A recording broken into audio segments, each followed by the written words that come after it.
Last month, Italian MEPs from the Five Star Movement launched the party's campaign for the European Parliament elections in May. As one of their main priorities, the party pledged in their manifesto that they will reduce the amount the European Commission is paid if elected in Brussels. According to Italian MEP Ignazio Corrao, in 2019, taxpayers will spend €12.6 million, £11 million, to support the Commission body. However, to these figures, he noted that certain allowances should be added, such as residency, expatriation, children allowance and an extra €682,000, £596,429 for the transitional allowance, which is a subsidy that the commissioners receive at the end of their mandate for a period of 2 years. The Five Star Movement is not the only party in Italy who has denounced the European Commissioners' salaries, as Giorgia Meloni, leader of the Brothers of Italy party, launched a ferocious attack on the governing body and in particular on EU Chief Jean-Claude Juncker earlier this month. In a video shared on her Facebook page, Ms. Meloni claimed that the European Commission is the most expensive body for European taxpayers, and her figures were much higher than Mr. Corrao's.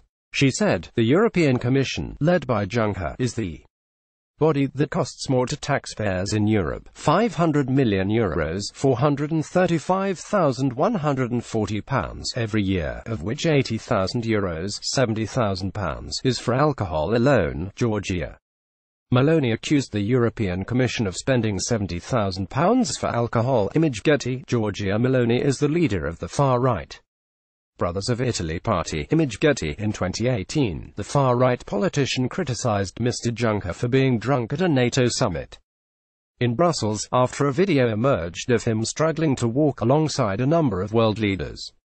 She said at the time, this drunk was being supported by 2 people who kept him from falling on the ground. This is the President of the European Commission, Juncker. The fate of millions of Italian workers and the future of our nations depend on him. Do you feel safe? Ms. Meloni was not the only politician who speculated on the state of Mr. Juncker. However,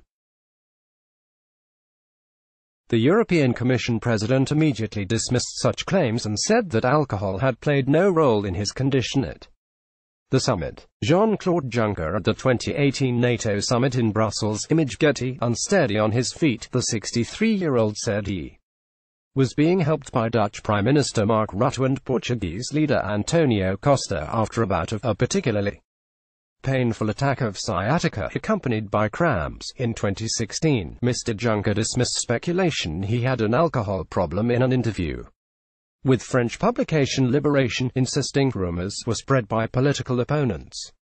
Mr. Juncker was quoted as saying, "Do you think I'd still be in my job if I was hitting the cognac at breakfast time? One can excuse a politician anything, not alcoholism." Mr. Juncker has suffered with sciatica after being involved in a serious car accident in 1989, which left him in a coma for 3 weeks and a wheelchair for 6 months.